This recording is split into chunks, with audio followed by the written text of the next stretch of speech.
Class Aves. Do you know that word Aves is derived from Latin word avis, which is bird?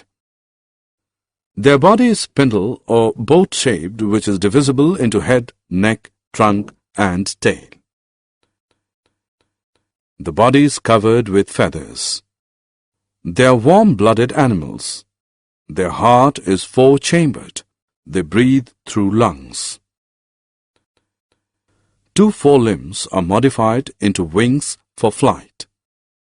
Hind limbs bear four-clawed digits and are adapted for walking, perching, or swimming. They lay eggs having calcareous shell. Some common examples of Aves are Ciconia, white stork; Ithia, male tuft duck; Struthio, ostrich; Columba, pigeon; Passer, sparrow; Corvus, crow, etc.